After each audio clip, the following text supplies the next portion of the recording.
അസ്സലാമു അലൈക്കും വറഹ്മത്തുള്ളാഹി വബറകാതുഹു.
ഹബീബിങ്ങളെ, ലൈനിൽ വന്നവരൊന്ന് പറഞ്ഞോളൂ കേട്ടോ.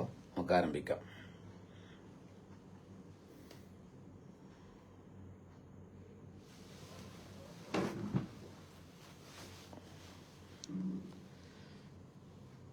Shah Muhammad, Thahira Nasar, Rajeena, Asma Sulfi, Zubair, Shamiyath,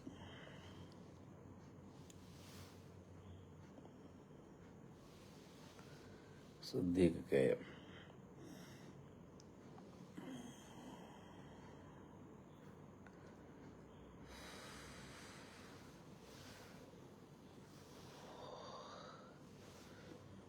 Siddique K M. വലൈക്കും സലാം.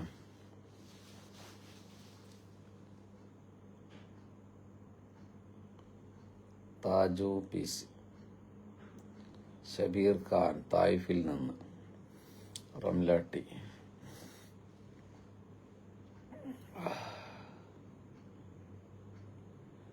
വലൈക്കും അസ്സലാം.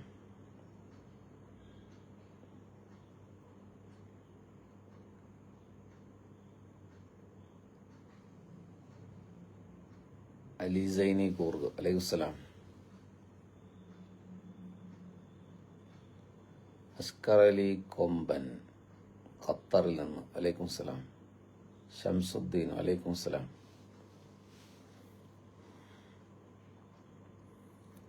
ജലീൽ നസീം അടപ്പാട്ട്, വലൈക്കും സലാം.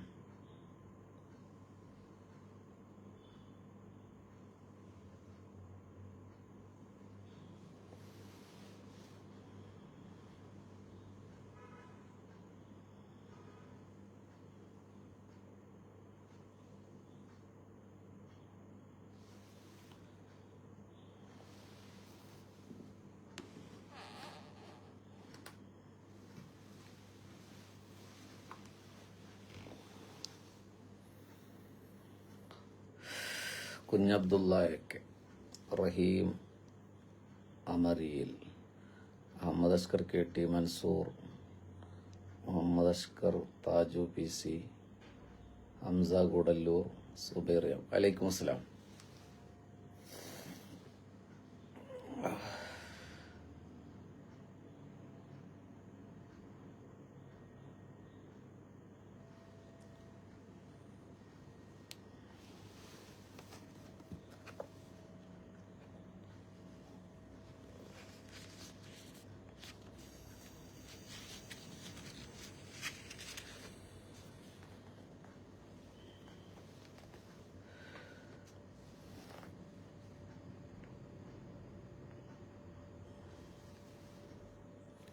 മുഹമ്മദ് റബി, കരീം വേളം, അബ്ദുൽ റഹ്മാൻ, സഫു ഷഹനാസ്, അബ്ദുൽ സലാം ദാരിമി, ബ്രഹ്മക്കുളം, ഹന്ന കെ, സുബൈർ.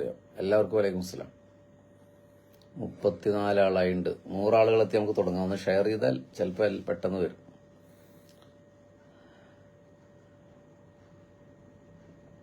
ഇന്ന് നമ്മൾ മദീനയുടെ ഭൂതകാലത്തെക്കുറിച്ചാണ് സംസാരിക്കുന്നത്. സലീന കരീം.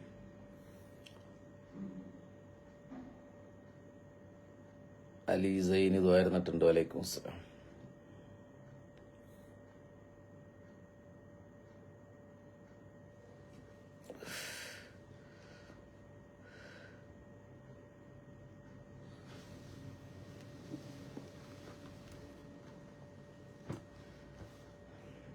ഞങ്ങളുടെ നാട്ടിലൊക്കെ മഴയുണ്ടോ?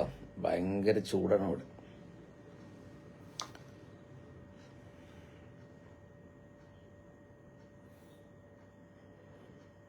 Muhammad Rabi ജാഫറൊക്കെ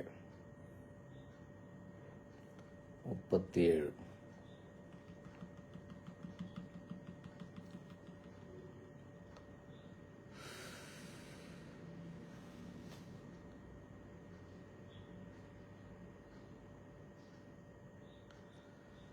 Sabir P Ahmed, we are waiting from Abu Dhabi.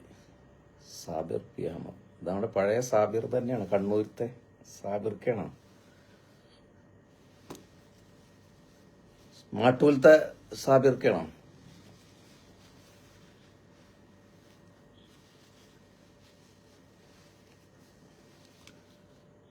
Mansoor skylight, Basith Abdul. നമുക്ക് തുടങ്ങാല്ലേ? 100 ആളുകൾ നമ്മൾ വെയിറ്റ് ചെയ്യണ്ടല്ലേ? ഇടയ്ക്കിടയ്ക്ക് ഒരു ഗ്യാപ്പ് വരുന്നത് കാരണം ചിലപ്പോൾ തുടർച്ചയില്ലാത്ത കണ്ട ആൾക്കാർ ചിലപ്പോൾ അറിയാൻ മറക്കുന്നുണ്ടാവും. എം കെ റാഫി സുഖമാണ്. സമീയത്ത് സാബിർ മാട്ടൂർ സാഹിബാണ്. നിങ്ങളെ കാണാറേ ഇല്ലല്ലോ. എവിടെയായിരുന്നു നിങ്ങൾ? നമ്മുടെ അഡ്മിൻ ഡെസ്കിൽ ആരും എത്തിയിട്ടില്ല. നമുക്ക് പെട്ടെന്ന് തുടങ്ങി പെട്ടെന്ന് അവസാനിപ്പിക്കല്ലേ? ഹബീബികളെ, മനസ്സുകൊണ്ട് മദീനയിലേക്ക് എന്ന ടാഗനയിൽ നമ്മൾ നടത്തുന്ന യാത്രയുടെ 502ാമത്തെ എപ്പിസോഡാണ്. ഇന്ന് ഫേസ്ബുക്ക് ലൈവിലാണ് നമ്മൾ സംസാരിക്കുന്നത്. നമുക്കെല്ലാം മദീനയെ കുറിച്ചറിയാം. മദീന സൃഷ്ടിക്കുന്ന ഒരു സ്നേഹപ്രപഞ്ചത്തെക്കുറിച്ച് നമ്മളെല്ലാം ബോധമുള്ളവരാണ്. പക്ഷെ റസൂലുള്ളാഹി സ്വല്ലല്ലാഹു അലൈഹി വസല്ലം മദീനയിൽ എത്തുന്നതിന് മുമ്പ് യസ്രിബ് എന്നായിരുന്നല്ലോ ആ സ്ഥലത്തിന്റെ ശരിയായ നാമധേയം. യസ്രിബ് എന്നായിരുന്നു. ഒരു നിയോഗ ദീപ്തിയാണ്. ശരിക്ക് റസൂലുള്ളാഹി സ്വല്ലല്ലാഹു അലൈഹി വസല്ലം സ്വന്തം വീട്ടിലേക്കാണ് വരുന്നത്.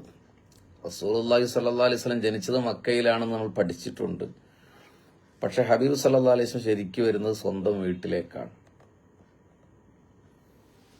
നബി സല്ലല്ലാഹു അലൈഹി വസല്ലമ ജനിക്കുന്നതിന് 1000 വർഷങ്ങൾക്ക് മുമ്പ് റസൂലുള്ളാഹി സ്വല്ലല്ലാഹു അലൈഹി വസല്ലമയ്ക്ക് വീട് നിർമ്മിച്ചിരുന്നു മദീനയിൽ.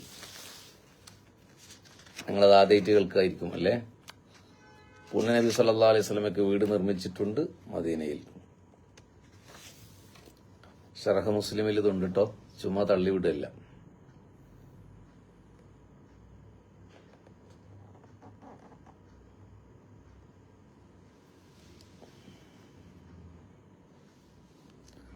നബി സല്ലല്ലാഹു അലൈഹി വസല്ലമയുടെ ആഗമനം പ്രതീക്ഷിച്ച് തലമുറകളായ ആളുകൾ കാത്തിരിക്കുകയായിരുന്നു യസ്രിബിൽ. നബി സല്ലല്ലാഹു അലൈഹി എത്രയോ വർഷങ്ങൾക്ക് മുമ്പ് കാത്തിരിക്കുന്നുണ്ട്. അപ്പൊ റസൂലുള്ളാഹി സ്വല്ലല്ലാഹു അലൈഹി വസല്ലം മക്കയിൽ നിന്ന് മദീനയിലേക്കുള്ള പലായനം എന്ന് പറയുന്നത് സ്വന്തം വീട്ടിലേക്കുള്ള ഒരു യാത്രയാണ്. ഗർവാപ്പസി എന്നൊക്കെ പറയുന്നത് പോലെ വീട്ടിലേക്കുള്ള യാത്രയായിരുന്നു റസൂൽ സല്ലല്ലാഹു അലൈഹി വസല്ലമയുടെ.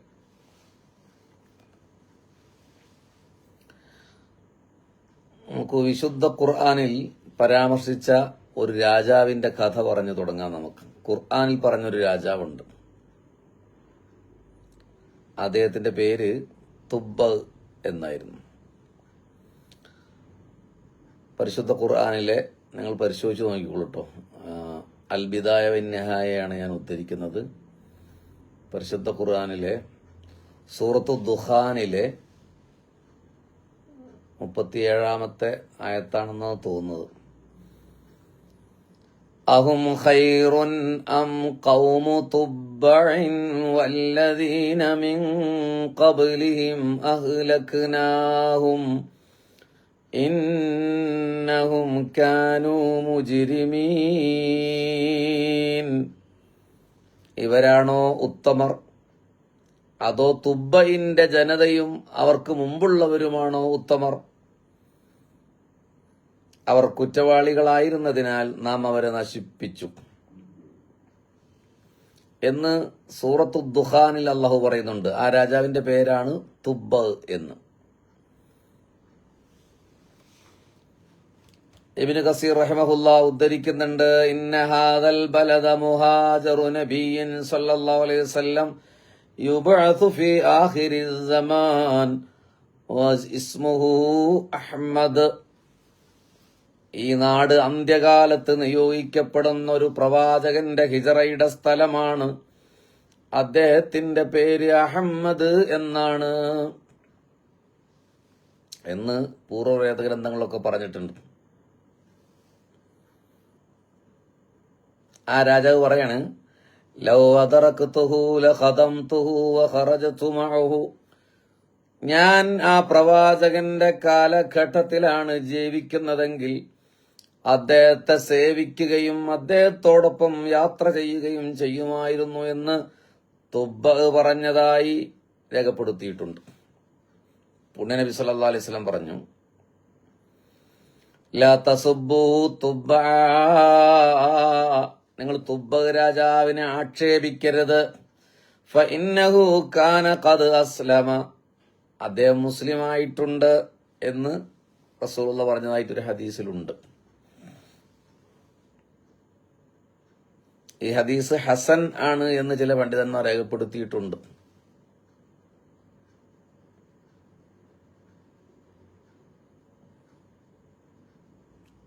അപ്പൊ ഹബീബിങ്ങളെ, ആ തുബ്ബ രാജാവിനെ കുറിച്ചാണ് നമ്മൾ ഇന്ന് സംസാരിക്കുന്നത്.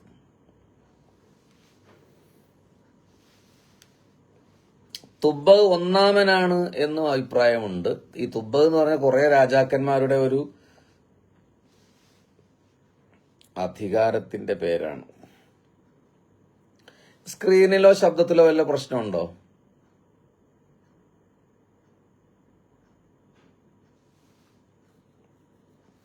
എന്തൊരു പ്രശ്നമുള്ള മാതിരി എനിക്ക് തോന്നുന്നുണ്ട്. ഒന്ന് അഡ്ജസ്റ്റ് ചെയ്ത് നോക്കട്ടെ.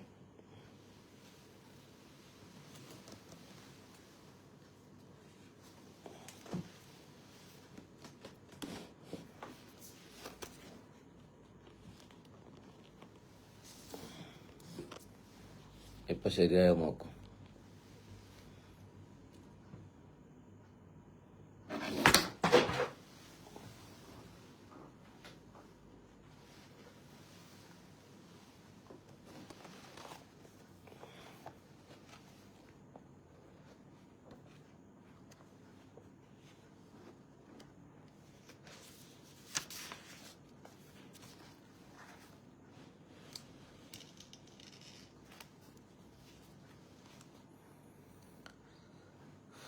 ശബ്ദത്തിനൊന്നും കുഴപ്പമില്ല അല്ലേ?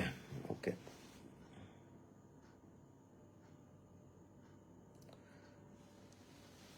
ചൂട് കൊണ്ടിരിക്കാൻ വയ്യ.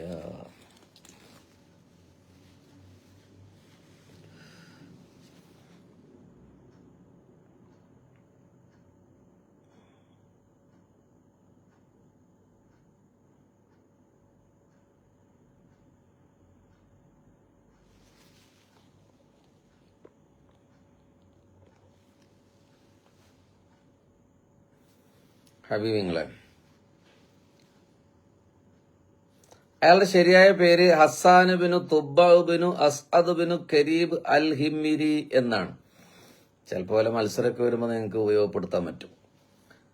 അപ്പൊ പേർഷ്യൻ ഭാഷയിൽ കിസ്റയും റോമൻ ഭാഷയിൽ സീസറും മഹാരാജാവിന്റെ പേരായതുപോലെ യമൻ ഭാഷയിൽ പറയുന്ന പ്രയോഗമാണ് തുബ്ബ് എന്ന് പറയുന്നത് അല്ലേ? അപ്പൊ പേർഷ്യൻ ഭാഷയിൽ കിസ്റ എന്ന് നമ്മൾ കേട്ടില്ലേ? കിസ്റ എന്ന് പറഞ്ഞാൽ ഒരാളുടെ പേരല്ല, ഒരുപാട് രാജാക്കന്മാരുടെ അധികാര കേന്ദ്രമാണ് കിസ്റ. കൈസർ എന്ന് പറയുന്നുണ്ട് റോമയിൽ അല്ലേ? റോമയിൽ സീസർ എന്ന് പറയുന്നുണ്ട്. അപ്പൊ സീസർ എന്ന് പറഞ്ഞാൽ സീസർ ഒന്നാമനും രണ്ടാമനും ഒക്കെ ഉണ്ട്. എന്ന മാതിരി യമൻ അധികാര ഭാഷയുടെ ഒരു പ്രയോഗമാണ് തുബ്ബ. അപ്പൊ പരിശുദ്ധ ഖുർആൻ 44-ാം അധ്യായത്തിൽ 37-ാം പരാമർശമാണ് ഞാൻ നേരത്തെ ഉദ്ധരിച്ചു. കഅബ റളിയല്ലാഹു എന്ന് പറയുകയാണ് ആയത്തിനെ കുറിച്ച്, തുബ്ബയിന്റെ ജനതയെയാണ് അള്ളാഹു ആക്ഷേപിച്ചത്, തുബ്ബ രാജാവിനെ അല്ല ആക്ഷേപിച്ചത് എന്ന് കഅബ റളിയല്ലാഹു എന്ന് പറയുന്നുണ്ട്. ഇബ്രാഹിമി മതക്കാരനായിരുന്നു ഈ തുബ്ബ രാജാവ്. ആയിഷ ബീവി ആ കഥ പറയുന്നത് എങ്ങനെയാണ്? തുബ്ബ സദ്വൃത്തനായ ഒരാളായിരുന്നു. കഅബക്ക് ആദ്യമായി കില്ല അണിയിച്ചത് ഈ തുബ്ബ രാജാവാണ്. എഴുതി വെച്ചോളൂ കേട്ടോ. കഅബയ്ക്ക് ആദ്യമായി കിസ്വ അണിയിച്ചത് തുബ്ബ രാജാവാണ്.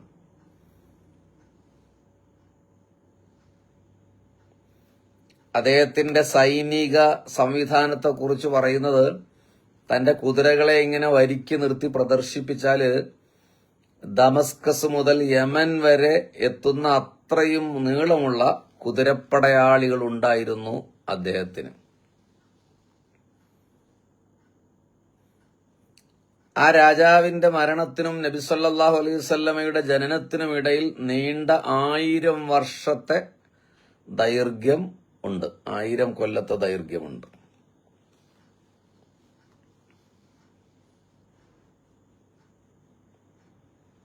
ഈ രാജാവ് യമനിൽ നിന്നിട്ട് ഇങ്ങനെ പ്രയാണം ചെയ്യാറുണ്ട്. ഓരോ രാജ്യത്തേക്കും ഇങ്ങനെ സഞ്ചാരിയായി പോകുന്ന ഒരാളായിരുന്നു. അങ്ങനെ പോകുമ്പോഴാണ് മക്കയിൽ അദ്ദേഹം എത്തിപ്പെടുന്നത്. മക്ക എന്ന്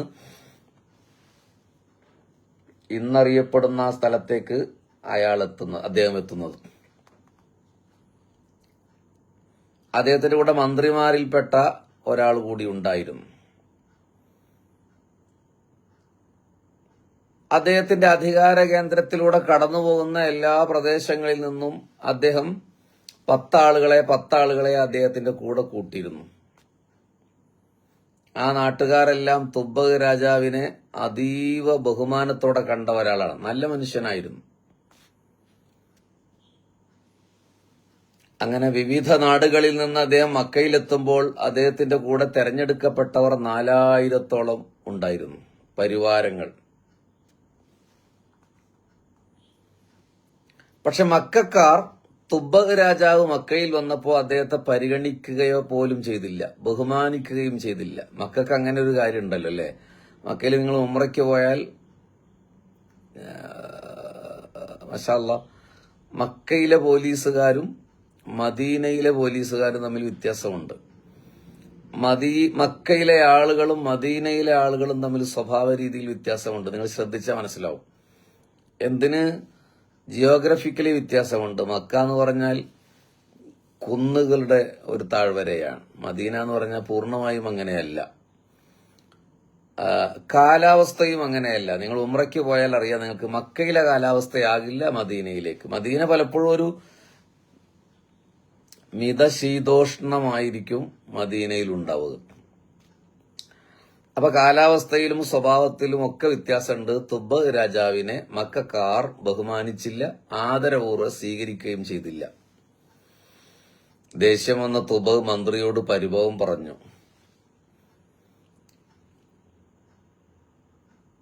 അപ്പൊ മന്ത്രി പറഞ്ഞു കൊടുത്തു, നിങ്ങൾ ദേഷ്യപ്പെടുന്നും വേണ്ട, അവർ വിവരമില്ലാത്ത ആളുകളാണ്. അവർക്ക് കഅബ എന്ന പേരിൽ ഒരു ദേവാലയമുണ്ട്, ഒരു ഗേഹമുണ്ട്.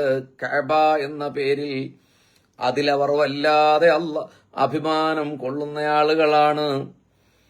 ആ കഅബക്കുള്ളിൽ അവർ ബിംബങ്ങളെ വെച്ച് ആരാധന ചെയ്യുന്നവരുമാണ് മക്കക്കാർ എന്ന് മന്ത്രി രാജാവിന് വിശദീകരിച്ചു കൊടുത്തു. ഇപ്പൊ 64 ആളുകളുണ്ട്. ഇപ്പൊ നിങ്ങൾ കേൾക്കുന്നത് മദീനയുടെ ഭൂതകാല ചരിത്രത്തിലേക്കാണ്. ഒരുപക്ഷെ നമ്മൾ കേൾക്കാത്ത സംഭവങ്ങളാണ്.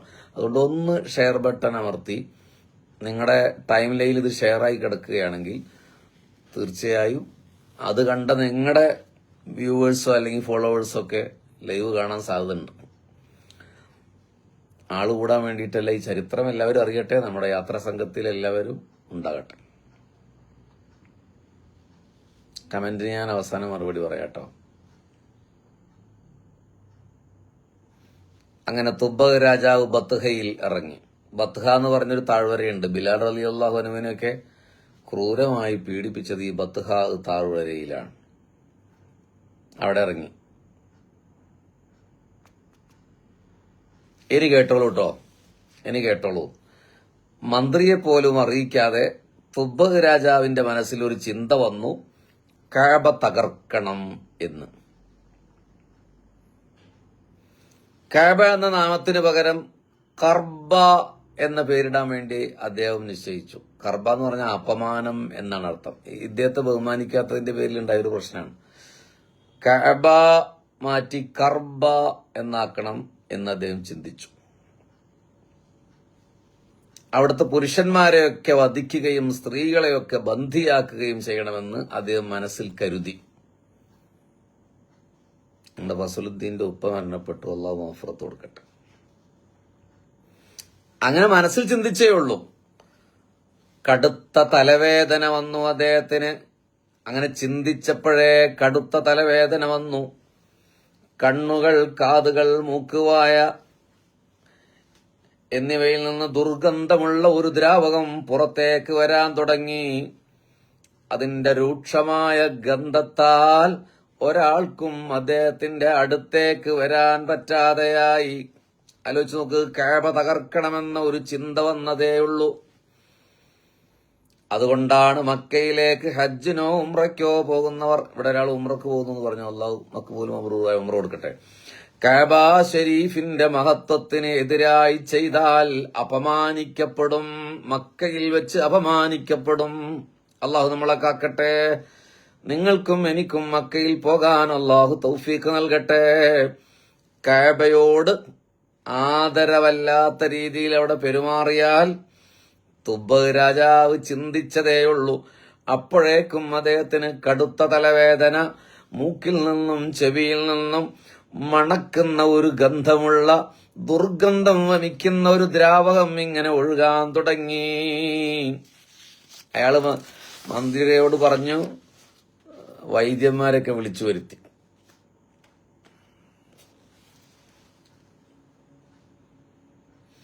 വൈദ്യന്മാരൊക്കെ പരിശോധിച്ചിട്ട് പറഞ്ഞു, ഇതെന്താണ് സംഭവമെന്ന് മനസ്സിലാകുന്നില്ല രാജാവേ, എന്തു ചികിത്സ ചെയ്യണമെന്ന് അറിയുന്നില്ല രാജാവേ.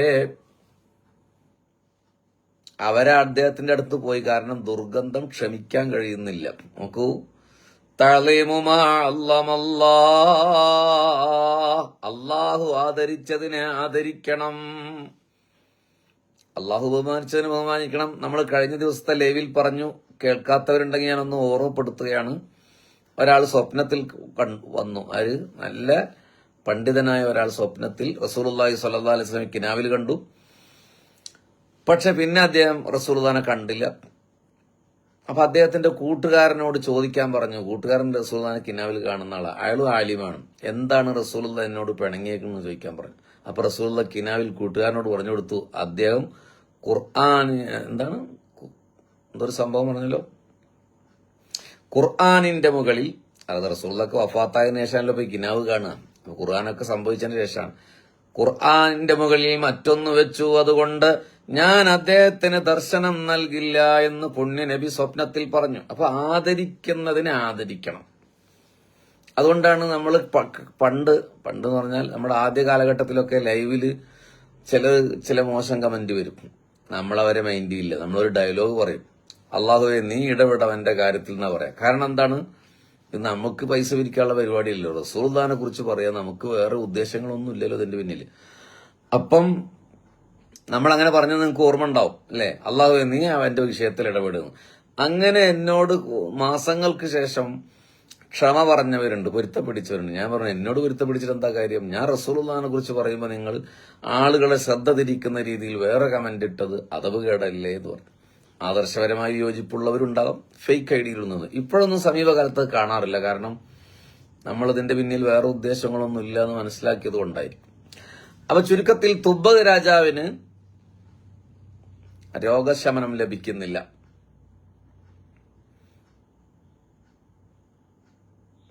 രാജാവ് ചോദിച്ചു, വലിയ വലിയ ഭിഷഗ്വരന്മാർ, ഡോക്ടേഴ്സൊക്കെ വന്നിട്ട്, വൈദ്യന്മാരൊക്കെ വന്നിട്ട്, നിങ്ങൾക്കാർക്കും എന്റെ രോഗത്തിനൊരു മരുന്ന് പറഞ്ഞു തരാൻ കഴിയുന്നില്ലേ എന്ന് രാജാവ് ചോദിച്ചു.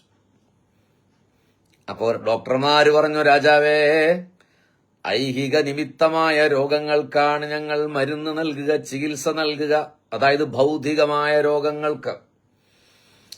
ഇത് ഉപരിലോക നിമിത്തത്തിലുള്ള രോഗമാണ്, അത് തടുക്കാൻ ഞങ്ങൾക്ക് കഴിയില്ല.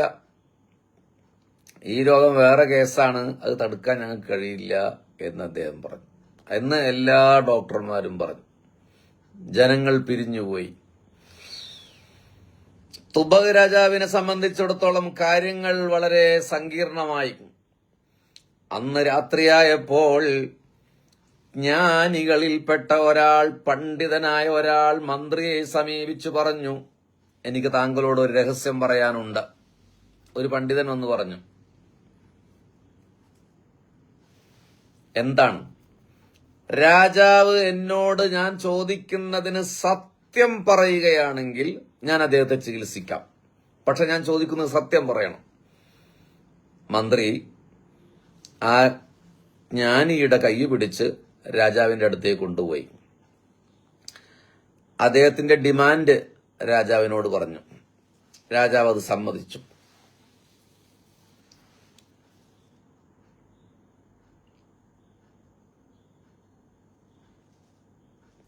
ആ പണ്ഡിതൻ രാജാവിന്റെ അടുത്തെത്തിയ ഉടനെ പറഞ്ഞു, താങ്കളുമായി എനിക്കൊരു രഹസ്യം പങ്കുവെക്കാനുണ്ട്. അതിനൊരു സ്വകാര്യമായ സ്ഥലം ആവശ്യമുണ്ട്. രഹസ്യം പറയാനാണ്, അതുകൊണ്ട് ഇങ്ങനെ പരസ്യമായി പറയാൻ പറ്റുന്ന ഒരു കാര്യമല്ല എന്ന് പറഞ്ഞു. രാജാവും പണ്ഡിതനും മാത്രം തനിച്ചായി. അപ്പോൾ പണ്ഡിതൻ ചോദിച്ചു, നിങ്ങൾ കഅബയുടെ കാര്യത്തിൽ, അള്ളാഹുവിന്റെ വിശുദ്ധ ഗേഹത്തിന്റെ കാര്യത്തിൽ വല്ലതും ആലോചിച്ചിട്ടുണ്ടായിരുന്നോ എന്ന് ചോദിച്ചു.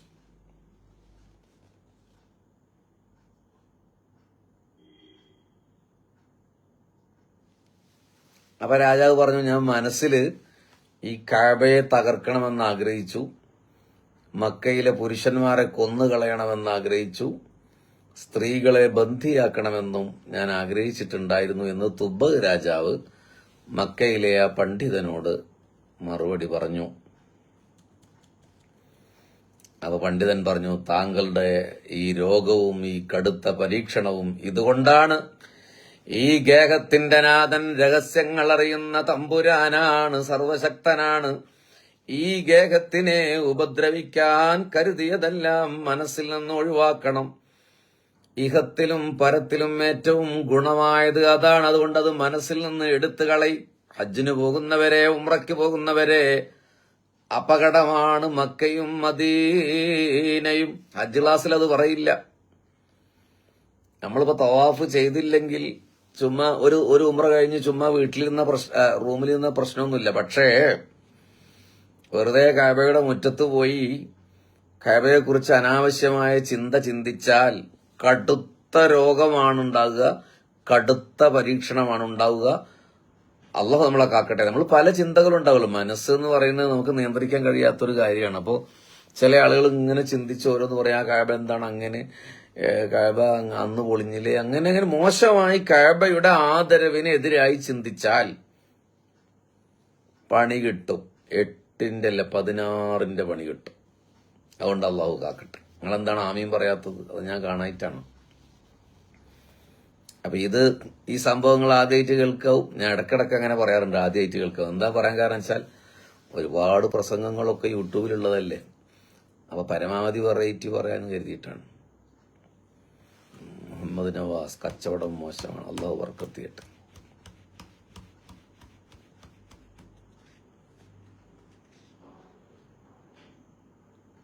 രാജാവ് അപ്പോൾ അതിൽ കുറ്റബോധം തോന്നി. അള്ളാഹുവിനോട് ക്ഷമാപണം നടത്തി. അഹിതകരമായതെല്ലാം ഞാൻ മനസ്സിൽ നിന്ന് ഒഴിവാക്കി, ഞാൻ നന്മ ഉദ്ദേശിച്ചു എന്ന് രാജാവ് പ്രതികരിച്ചു. അങ്ങനെ ആ പണ്ഡിതൻ പുറത്തേക്ക് ഇറങ്ങിയപ്പോഴേക്കും രാജാവ് രോഗമുക്തനായി സുഖം പ്രാപിച്ചു. അപ്പോ അദ്ദേഹം മുസ്ലിം അല്ലതുകൊണ്ട് തൽക്ഷണം അദ്ദേഹം മുസ്ലിമായി. അതായത് ഇബ്രാഹിമി പ്രവാചകത്വത്തിന് കീഴിലാണ് അദ്ദേഹം ഉണ്ടായിരുന്നത്. അങ്ങനെ ആരോഗ്യവാനായി രാജാവ് പുറത്തിറങ്ങി. അങ്ങനെ അദ്ദേഹത്തിന് സന്തോഷം തോന്നിയിട്ടാണ് കഅബക്ക് അദ്ദേഹം കില്ല ഇട്ട് കൊടുത്തത്. 7 കില്ലകൾ ഇട്ട് കൊടുത്തു, കിസ്വ ഇട്ട് കൊടുത്തു. ആദ്യമായി കഅബത്തു ഷരീഫയെ പുതപ്പിച്ചത് ഈ തുബ്ബ രാജാവാണ് 1000 വർഷങ്ങൾക്ക് മുമ്പ്. ഒന്ന് പറയൂ, ഈ സംഭവം നിങ്ങൾ ആരെങ്കിലും മുമ്പ് കേട്ടിട്ടുണ്ടെങ്കിൽ ഉണ്ടെന്ന് പറയും, ഇല്ലെങ്കിൽ ഇല്ല എന്ന് പറയും. അതൊരാവശ്യത്തിനാണ്. അപ്പൊ നിങ്ങൾ എഴുതി വെച്ചോട്ടോ. കഅബയെ ആദ്യമായി കിസ്വ അണിയിച്ചത് ഫഹദ് ബിൻ അബ്ദുൽ അസീസ് അല്ല, ഇബ്രാഹിം നബി അല്ല, മുത്തുനബിയുമല്ല. അതിന്റെ ഒക്കെ മുമ്പ് തുബ്ബ രാജാവാണ്. പിന്നീടത് കീറിപ്പോവുകയോ പ്രളയത്തിൽ നഷ്ടപ്പെടുകയോ ഒക്കെ ചെയ്തിട്ടുണ്ടാവും. പക്ഷെ ആദ്യമായി ഇന്നത്തെ കാണുന്ന രൂപത്തിലൊന്നും ആയിരിക്കൂല അത് കേട്ടോ. ഈ അന്നത്തെ കഅബ ഇന്നത്തെ പോലെയും അല്ല. അത് പിന്നീട് പല ഘട്ടങ്ങളിലൂടെ പുനർനിർമ്മാണം നടന്നിട്ടുണ്ട്. അപ്പൊ നിങ്ങൾ ഇന്നത്തെ ഒരു പ്രൗഢിയോടെ ഒന്നും അതിനെക്കുറിച്ച് മനസ്സിലാക്കേണ്ട. 1000 കൊല്ലം മുമ്പുള്ള കഅബ എങ്ങനെയായിരിക്കും എനിക്കറിയില്ല. ആ രൂപത്തിന്റെ മേലാണ് കില്ല അണിയിച്ചത്. അങ്ങനെ മക്കക്കാരെ എല്ലാം വിളിച്ചു ചേർത്ത് കഅബ സംരക്ഷിക്കാൻ വേണ്ടി ഉത്തരവിട്ടിട്ടാണ് രാജാവ് മക്കയിൽ നിന്ന് മടങ്ങിയത്. അങ്ങനെ രാജാവ് പോകുന്നതും യസ്രിബിലേക്കാണ്. ഏത് യസ്രിബ്? 1000 കൊല്ലം കഴിഞ്ഞ് മക്കത്തൊരു മാണിക്യക്കല്ല് ജനിക്കാനിരിക്കുകയും പിന്നെ മക്കയിൽ നിന്ന് മദീനയിലേക്ക് പലായനം ചെയ്ത് കടന്നു ചെന്നിട്ട് യസ്രിബ് മദീന എന്നാകുന്ന ആ ഗ്രാമത്തിലേക്ക്, യസ്രിബിലേക്ക് അദ്ദേഹം പോയി, മദീനയിലേക്ക്. 1000 കൊല്ലം മുമ്പേ. ഇടക്കിടക്ക് ഞാൻ 1000 എന്ന് പറയുന്നത് പുതിയതായി വാച്ച് ചെയ്യുന്നവർക്ക് വേണ്ടിയിട്ടാണ്.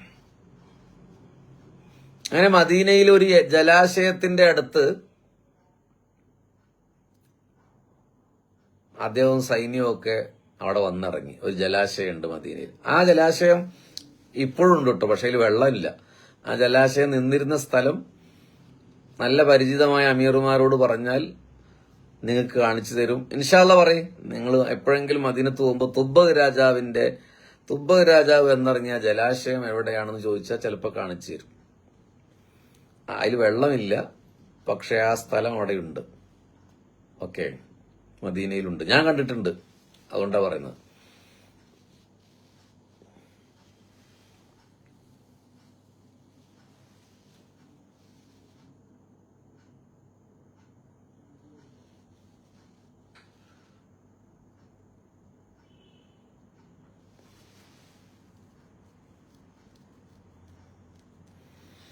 അപ്പൊ വിവിധ നാടുകളിൽ നിന്ന് 10 വെച്ച് പിടിച്ചിട്ട് 4000-ഓളം ആളുകളുണ്ട് എന്ന് പറഞ്ഞല്ലോ. ഈ 4000-ഓളം ആളുകൾ മദീന നിങ്ങൾക്ക് മനസ്സിലാൻ വേണ്ടി പറയാണ്, യസ്രിബിലെ ആ ജലാശയത്തിന് സമീപം താമസിക്കാൻ തുടങ്ങി. ഞങ്ങൾ ഈ സ്ഥലത്ത് നിന്ന് മാറിപ്പോകൂല എന്നവർ പ്രതിജ്ഞ ചെയ്തു. ഞങ്ങൾ ഇവിടെ നിന്ന് മാറിപ്പോകൂല. അപ്പൊ അതിൽ വലിയ പണ്ഡിതന്മാരുണ്ട്, വലിയ ആൾക്കാരൊക്കെ ഉണ്ട്. കാരണം ഓരോ നാട്ടിലെയും 10 പ്രധാനപ്പെട്ട ആളുകളെയാണ് തെരഞ്ഞെടുത്തിട്ടുണ്ടായിരുന്നത്.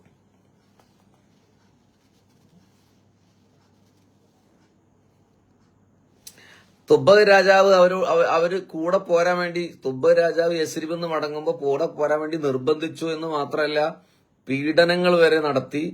പക്ഷെ അവര് പറഞ്ഞു, ഞങ്ങൾ ഇവിടെ നിന്ന് പോരില്ല. നോക്കൂ, കാലത്തിന്റെ ഒരു നിയോഗം. എന്തിനാണ് അവർ വാശി പിടിച്ചത്? അവർക്ക് മക്കയിൽ താമസിക്കാമായിരുന്നില്ലേ? അവിടെയല്ലേ കഅബ? അവർക്ക് രാജാവിന്റെ കൂടെ എല്ലാ സംവിധാനവും ഉപയോഗിച്ച് യാത്ര പോകാമായിരുന്നില്ലേ? അവര് പോയില്ല. അവര് പറഞ്ഞു, ഞങ്ങൾ യസ്രിബിലെ താമസിക്കൂ. ഞങ്ങൾ സ്വന്തം നാടുകളിൽ നിന്ന് നാടുപേക്ഷിച്ച് അങ്ങയുടെ കൂടെ എത്രയോ മാസങ്ങളായി യാത്ര തുടങ്ങിയിട്ട്, ഈ ദേശാടനം കുറെ മാസങ്ങളായി തുടങ്ങിയിട്ട്, പക്ഷെ ഇനി ഞങ്ങൾക്ക് ഇവിടെ താമസിക്കണം, ഇവിടെ തന്നെ മരിക്കണം. അതുകൊണ്ട് ഞങ്ങൾ ഇവിടെ നിന്ന് മാറുകയില്ല. അവർ ശപഥം ചെയ്തു, യസ്രിബിൽ തന്നെ താമസിക്കണം. നിങ്ങൾ നോക്കൂ, യസ്രിബ് എന്ന് പറയുന്ന ഒരു പട്ടണം രൂപപ്പെടുന്നത് എങ്ങനെയാണ്? ഇന്ന് ലോകത്തെ ജനകോടികൾ ഹൃദയത്തിന് പ്രണയത്തിന്റെ ചിറക് തുന്നി പറന്ന് പറന്ന് പറന്ന് പറന്ന് പറന്ന് ചിറകൊടിഞ്ഞ കുബ്ബത്തുൽ ഖദറാഇന്റെ താഴെയൊന്ന് വീണ് മറിഞ്ഞു വീഴാൻ എത്രയേറെ പ്രതീക്ഷയോടെയാണ് ഇപ്പൊ ഈ ലൈവ് കേൾക്കുന്ന നിങ്ങളിൽ എത്ര പേര് മദീനത്തൊന്നു പോകാനുള്ള കൊതിയോടെ കണ്ണുനീരോടെ കാത്തിരിക്കുന്നുണ്ട്. എന്നാൽ കേട്ടോളൂ, ഇന്ന് ലോകത്ത് വിശ്രുതമായ മദീനത്തുൽ മുനവ്വറ എന്നാ പട്ടണമില്ലേ, ആ പട്ടണം രൂപപ്പെടുന്ന 1000 കൊല്ലങ്ങൾക്കപ്പുറമുള്ള ഒരു സംഭവമാണ് വിശദീകരിക്കുന്നത്. എങ്ങനെയാണത് രൂപപ്പെടുന്നത്? ഓരോ നാടിനും രൂപപ്പെടലിന്റെ കഥകളുണ്ട്. അത് മദീനയ്ക്ക് മാത്രമല്ല, ഇന്ത്യയിലെ പല നാടുകൾക്കും ഉണ്ടാവൂലേ, കേരളത്തിനുണ്ടാവൂലേ, തമിഴ്നാടിനുണ്ടാവൂലേ. അത് രൂപപ്പെടുന്നതിന്റെ ഒരു കഥ ഉണ്ടാവും.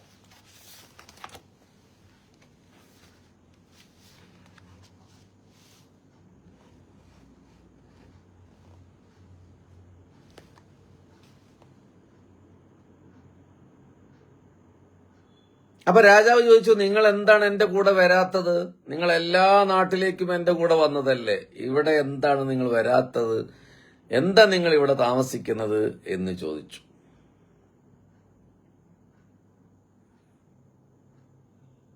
അപ്പോഴവരിലെ ജ്ഞാനികളായ ആളുകളെല്ലാം ഒരുമിച്ചുകൂടി, 4000-ഓളം ആളുകളിൽ പ്രഗത്ഭരെല്ലാം ഒരുമിച്ചുകൂടി. എന്നിട്ട് അവർ പറഞ്ഞു, ഈ നാടിന്റെയും വിശുദ്ധ ഗേഹത്തിന്റെയും, അതായത് കഅബ മഹത്വത്തിന് നിദാനം മുഹമ്മദ് മുസ്തഫ സല്ലല്ലാഹു അലൈഹി വസല്ലം സുലുസുക കാഫൂറുൻ റുബുക അംബറു ഖുമുസുക യാഖൂത്തുൻ ബാക്കിക ജൗഹറൂ. ചൊല്ലിക്കോളൂ, ഞാൻ കേൾക്കുന്നില്ലെങ്കിൽ ചൊല്ലിക്കോളൂ. സലാത്തും തസ്ലീമുൻ വഅസ്കാ തഹിയ്യതി അലൽ മുസ്തഫൽ മുഖ്താരി ഖൈറിൽ ബരിയത്തി. നോക്കൂ, ഒരാൾ ഉപ്പ മരിച്ചിട്ട് 9 ദിവസമായെന്നും ഒരാൾ മുഹമ്മദ് നവാസ് ഉമ്മ മരിച്ചിട്ട് 10 ദിവസമായെന്നും കമന്റ് ചെയ്തു. നോക്കൂ നിങ്ങൾ. അള്ളാഹു ആ 2 പേർക്കും മഗ്ഫിറത്തും റഹ്മത്തും നൽകട്ടെ. ജന്നാത്തുൽ ഫിർദൗസിൽ അവരെ നമ്മൾ ഒരുമിച്ച് കൂട്ടട്ടെ.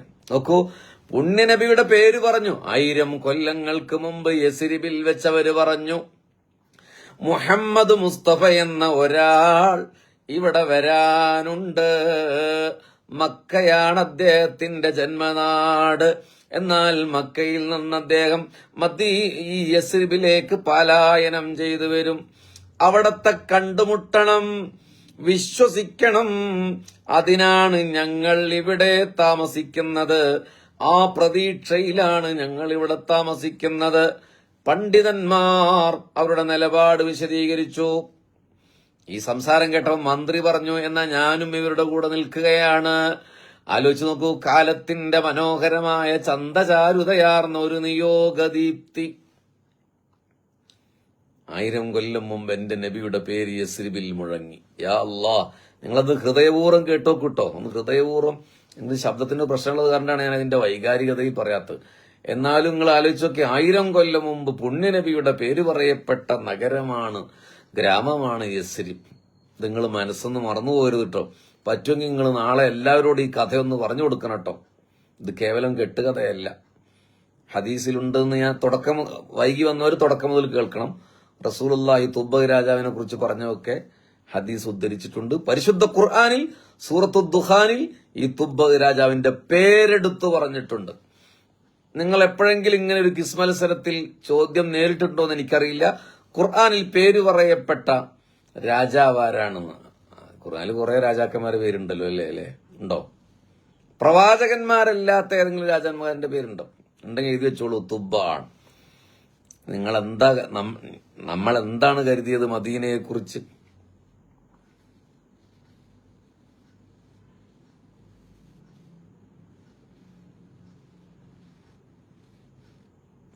അപ്പൊ രാജാവ് അവിടെ താമസിക്കാൻ ഉദ്ദേശിച്ചു. യാത്ര പുറപ്പെടുകയാണ്. തുബ്ബ രാജാവ് യാത്ര പുറപ്പെടാൻ ഒരുങ്ങിയപ്പോ എല്ലാവരോടും പറഞ്ഞു,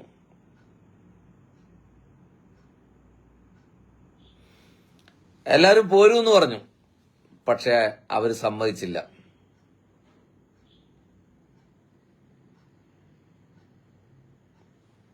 മന്ത്രി പറഞ്ഞു അവര് വരില്ല, ഞാനും അദ്ദേഹത്തിന്റെ കൂടെ ഇവിടെ താമസിക്കുകയാണ്.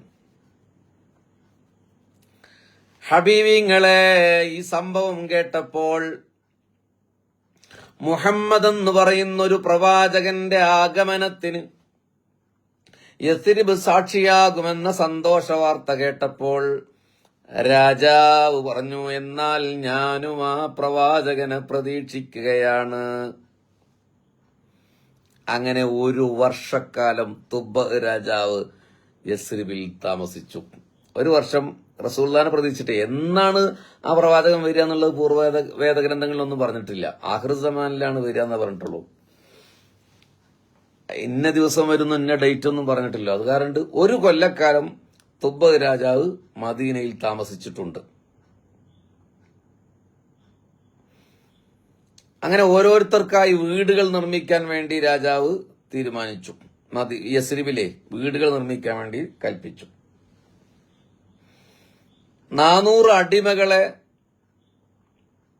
വിലയ്ക്ക് വാങ്ങി അവരെ മോചിപ്പിച്ച് സയ്യിദ് ഹാഷിം തങ്ങളെ നിങ്ങൾ ദ്വാരക്ക്, നമ്മൾ എന്ത് ദ്വാരക്ക്, നിങ്ങളുടെ വല്യപ്പാപ്പന്റെ നാടിനെ കുറിച്ചാണ് പറയുന്നത്, നിങ്ങൾ ദ്വാരക്ക്, അള്ളാഹു തങ്ങൾ പാവന് നമ്മളെയൊക്കെ ജന്നാത്തുൽ ഫിർദൗസ് ഒരുമിച്ച് കൂട്ടട്ടെ. എവിടെ ഇതിൽ ഐഡിയയിൽ സയ്യിദ് ഹാഷിം തങ്ങൾ എന്ന് മാത്രമേ ഉള്ളൂ, ഫോട്ടോ ഒന്നും കാണുന്നില്ല. വീട് എവിടെയാണെന്ന് കമന്റ് ചെയ്താൽ നന്നായിരിക്കും. നമുക്ക് മദീന രൂപപ്പെടുന്നതിന്റെ ഒരു സ്ട്രക്ചറിനെ കുറിച്ചാണ് നമ്മൾ സംസാരിക്കുന്നത്. അപ്പൊ 400 പെണ്ണുങ്ങളെ കല്യാണം കഴിച്ചു കൊടുത്തു. അടിമ പെണ്ണുങ്ങൾ ഉണ്ടാവുമല്ലോ, അവരെ മോചിപ്പിച്ച് കല്യാണം കഴിച്ചു കൊടുത്തു. ഓരോരുത്തർക്കും അമൂല്യമായ ദാനം നൽകി രാജാവ്. കണ്ടോ, മുസ്തഫ നബിയുടെ പേര് പറഞ്ഞപ്പോ ചെറിയ അക്രമമൊക്കെ കാണിച്ചിരുന്ന ആ രാജാവ് മുസ്ലിം ആയതിനു ശേഷം ആള് മനസ്സ് മാറുകയാണ്. മുഹമ്മദ് നബി വരുന്നതുവരെ നിങ്ങൾ ഇവിടെ താമസിച്ചോളൂ എന്ന് രാജാവ് തന്റെ പ്രിയപ്പെട്ട ആ ജനതയോട് പറഞ്ഞു. ഹബീബിങ്ങളെ, ഇനിയാണ് ചരിത്രത്തിന്റെ ഏറ്റവും വശ്യമനോഹരമായ അവസ്ഥ. 1 കൊല്ലം താമസിച്ച് രാജാവ് അവിടെ നിന്ന് പോവുകയല്ലേ. അദ്ദേഹം ഒരു കത്തെഴുതി.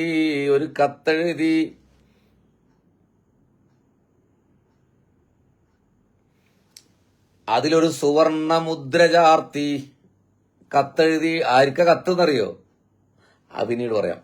മുദ്ര ചാർത്തിയിട്ട് അദ്ദേഹത്തെ രോഗം മാറാൻ വേണ്ടി ചികിത്സിച്ച ഒരു ആളുണ്ടായിരുന്നല്ലോ മക്കത്തും, അയാളും ഈ യാത്രാ സംഘത്തിൽ പിന്നെ കൂടിയുണ്ട്.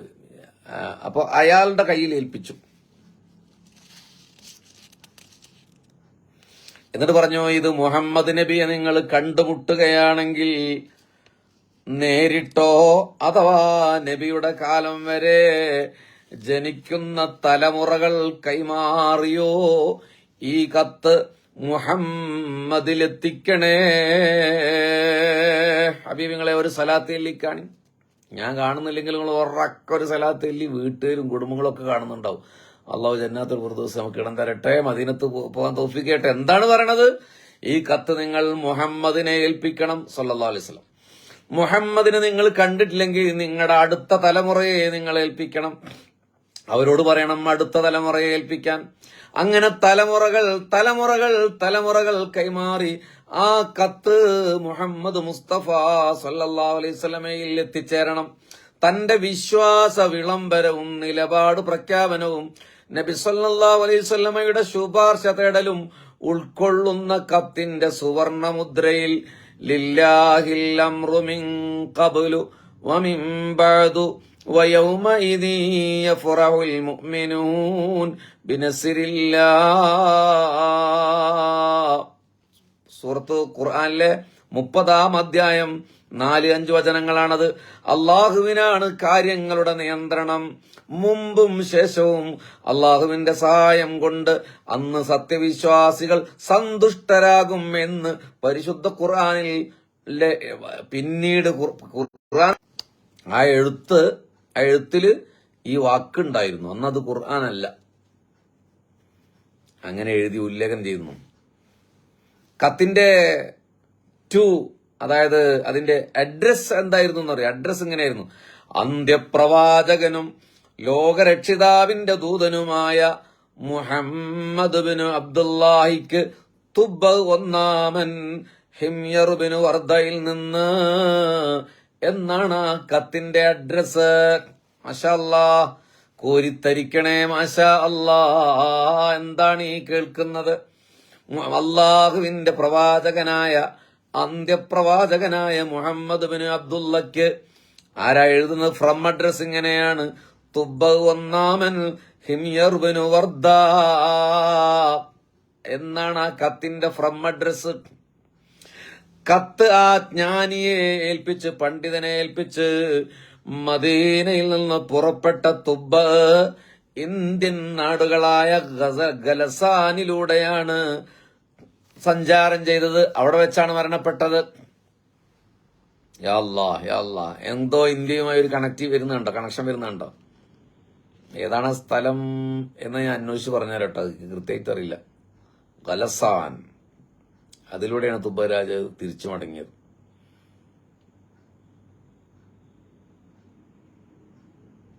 ഇനി കേട്ടോളൂ, 1000 കൊല്ലം മുമ്പ് തുബ്ബ രാജാവിന്റെ മുമ്പിൽ മുഹമ്മദ് മുസ്തഫയെ ഞങ്ങൾ കാത്തിരിക്കുന്നുവെന്ന് പറഞ്ഞ് ജലാശയത്തിന്റെ അടുത്ത് വീടുണ്ടാക്കിയ,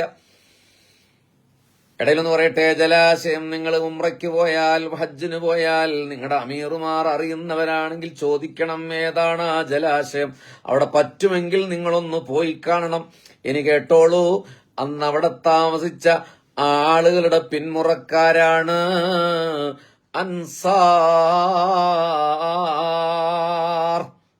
അൻസാരികളായ സ്വഹാബിവര്യന്മാർ. മക്കയിൽ നിന്ന് മദീനയിലേക്ക് വന്നവർക്ക് മുഹാജിർ എന്നല്ലേ പറയാ. മദീനയിൽ പുണ്യനബി വന്നപ്പോ സ്വീകരിച്ച അൻസാറുകൾ ത്വലഅൽ ബദറു അലൈനാ മിൻ സനിയാത്തിൽ വദാ വജബ ശുക്രു അലൈനാ മാദഅ ലില്ലാഹി ദാഇ.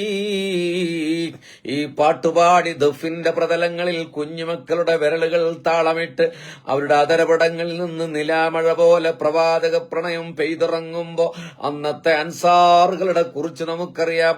ആ അൻസാറുകളുടെ ഭൂതകാലത്തിന്റെ ഉജ്ജ്വലമായ ചരിത്രമാണ്, ചന്തചാരുതയുള്ള ഭൂതകാലമാണ് നമ്മൾ പറഞ്ഞത്. അവരുടെ പിൻഗാമികളാണ് അൻസാറുകൾ. അപ്പൊ അൻസാറുകൾ 1000 കൊല്ലം മുമ്പേ മുഹമ്മദ് മുസ്തഫ സല്ലല്ലാഹു അലൈഹി വസല്ലമയെ കാത്തിരുന്നവരാണ്. പണ്ഡിതന്മാരുടെ പിൻഗാമികളാണ്, ജ്ഞാനികളുടെ പിൻഗാമികളാണ്. തുബ്ബ രാജാവിനെ അനുഗമിച്ച 400ഓളം വരുന്ന പണ്ഡിതന്മാരുടെ പിൻഗാമികളാണ് മദീനയിലെ അൻസാർ റളിയല്ലാഹു അൻഹു. പുണ്യനബി ഒരു ഹദീസ് പറയുന്നുണ്ട്: ലൗലൽ ഹിജ്റ ഹിജ്റയില്ലായിരുന്നുവെങ്കിൽ ലകുന്തു റജുലൻ മിനൽ അൻസാർ, ഞാൻ മദീനയിലെ അൻസാറായി ജനിക്കേണ്ടയാളാണെന്ന് മുത്തു മുഹമ്മദ് മുസ്തഫ സല്ലല്ലാഹു അലൈഹി വസല്ലം. ആ വാക്കു നമ്മളൊന്ന് കണക്ട് ചെയ്ത് നോക്കാണ്. ആ വാക്കു ഒന്ന് കണക്ട് ചെയ്ത് നോക്ക് നിങ്ങൾ.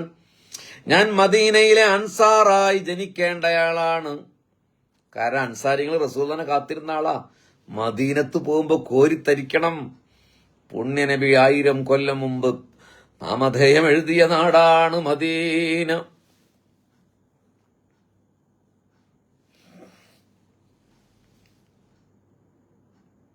ഹബീബിങ്ങളെ, അപ്പൊ 1000 കൊല്ലത്തിലെ നൂറ്റാണ്ടുകളിലൂടെ ആ കത്തിലെ തുബ്ബ രാജാവിന്റെ കത്ത് തലമുറകളായി ആ കത്തിങ്ങനെ കൈമാറി വന്ന് അങ്ങനെ പുണ്യനബി മക്കയിൽ നിന്ന് മദീനയിൽ എത്തിയപ്പോൾ അന്നത്തെ ആളുകൾ കൂടിയാലോചന നടത്തി. ഈ കത്ത് കൊടുക്കണല്ലോ.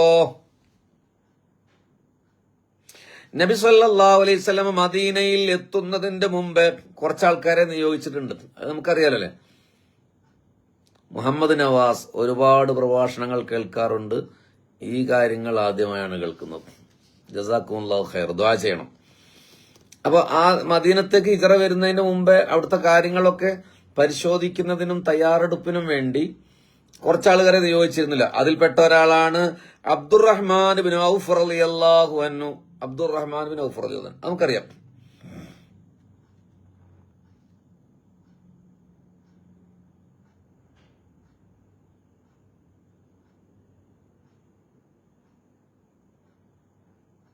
അപ്പൊ ഈ അബ്ദുറഹ്മാൻ ഔഫ് റളിയല്ലാഹു അൻഹു പറഞ്ഞു, നിങ്ങൾ റസൂലുള്ള മദീനയിൽ എത്തുന്നതിന് മുമ്പ് മക്കയിലേക്ക് ഈ കത്ത് കൊടുത്തയച്ചോളൂ എന്ന് പറഞ്ഞു.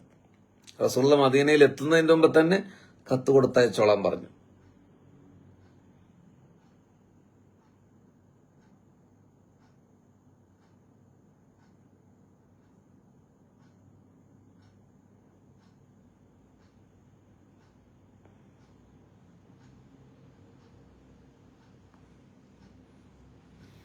അപ്പൊ റസൂലുള്ള അവിടെ മക്കയിൽ നിന്ന് ഇങ്ങോട്ട് പുറപ്പെടുകയും ചെയ്തിട്ടുണ്ടായിരുന്നു. അങ്ങനെ ഹബീബിങ്ങളെ അബൂ സുലൈല എന്നൊരാളുടെ അടുത്താണ് ഈ കത്ത് കൊടുത്തയച്ചത്. എഴുതി വെച്ചോളൂ കേട്ടോ. നമ്മൾ ഒരുപക്ഷെ 555 എപ്പിസോഡ് ഓഫ്ലൈനിൽ നടത്തുമ്പോൾ വല്ല പരീക്ഷയും വരികയാണെങ്കിൽ ഈ ചോദ്യം എന്തായാലും എന്റെ ഓർമ്മയിലുണ്ടെങ്കിൽ വരും. തുബ്ബ രാജാവിന്റെ കത്ത് ആരാണ് മദീനയിൽ നിന്ന് റസൂലുള്ളാഹിന്റെ അടുത്തേക്ക് കൊടുത്തയച്ചത്, ആരുടെ കയ്യിലാന്ന്? അബൂ സുലൈം കേട്ടോ. അപ്പോ അബൂ സുലൈല അങ്ങനെ റസൂലുള്ളാഹി സ്വല്ലല്ലാഹു അലൈഹി വസല്ലമയെ വഴിയിൽ വെച്ച് കണ്ടു. അദ്ദേഹത്തെ കണ്ട ഉടനെ പുണ്യ നബി ചോദിച്ചു, അൻത അബൂ സുലൈല, നിങ്ങൾ അബൂ സുലൈലയാണോ? നിങ്ങൾ ആലോചിച്ച് നോക്കി മനുഷ്യന്മാരെ, ചരിത്രത്തിന്റെ ഒരു പോക്ക്. നിങ്ങൾ അബൂ സുലൈലയാണോ?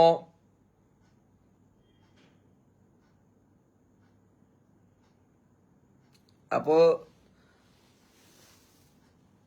അബൂ സുലൈലക്ക് ഭയങ്കര അത്ഭുതമായി.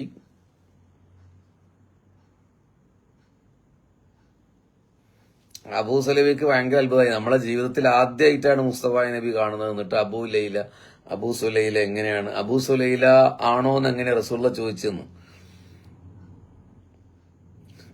മുഅ്ജിസത്തല്ലേ അതൊക്കെ. നോക്കൂ, റസൂലുള്ളാന്റെ കയ്യിലേക്ക് ആ കത്ത് കൊടുത്തു.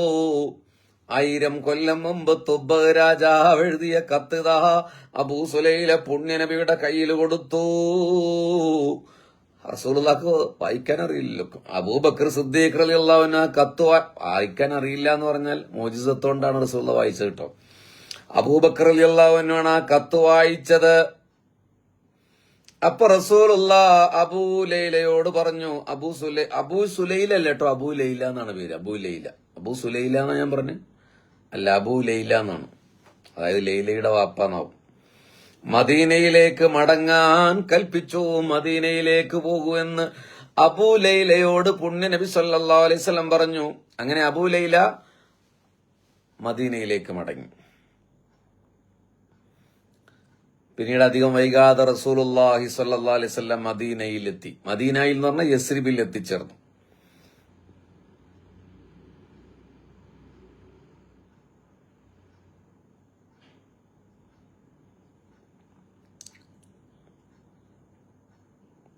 പിന്നീടുണ്ടായ സംഭവം നമുക്കറിയാം. റസൂലുള്ളാഹി യസ്രിബിൽ എത്തിച്ചേർന്നു. ഓരോ ഗോത്രത്തലവന്മാരും റസൂലുള്ളാഹിയോട് വീട്ടിൽ താമസിക്കാൻ പറഞ്ഞു. ഓരോരുത്തരും റസൂലുള്ളാഹി സ്വല്ലല്ലാഹു അലൈഹി വസല്ലം സഞ്ചരിക്കുന്ന ഒട്ടകത്തിന്റെ കടിഞ്ഞാൻ കയ്യിലെടുക്കാൻ വേണ്ടി ശ്രമിച്ചു. അപ്പൊ റസൂലുള്ളാഹി പറഞ്ഞു, ഒട്ടകത്തെ നിങ്ങൾ വിട്ടേക്കൂ, അത് ആജ്ഞാനുസരണം സഞ്ചരിക്കുന്ന വാഹനമാണ് എന്ന് പറഞ്ഞു. ഒട്ടേറെ ദൂരം നടക്കാനൊക്കും ഒട്ടകമായി പിറന്നെങ്കിൽ ഞാൻ, താമര തോൽക്കുന്ന ത്വാഹ തന്റെ തളിർമേനി തോളിൽ വഹിച്ചേനെ ഞാൻ, ഭാരം ചുമന്ന് നടന്നേനെ ഞാൻ, ബദറിൽ ശരങ്ങൾ തടുത്തേനെ ഞാൻ. നമുക്ക് കസ്വയാകാൻ കഴിഞ്ഞില്ലല്ലോ. അങ്ങനെ ഹബീബിങ്ങളെ അബൂ അയ്യൂബ് അൻസാരി റളിയല്ലാഹു അൻഹു വീടിനടുത്ത് ഒട്ടകം മുട്ടുകുത്തി. ആ വീട്ടിലാണ് പുണ്യ നബി സല്ലല്ലാഹു അലൈഹി വസല്ലം താമസാക്കിയത്. തുബ്ബ രാജാവിന്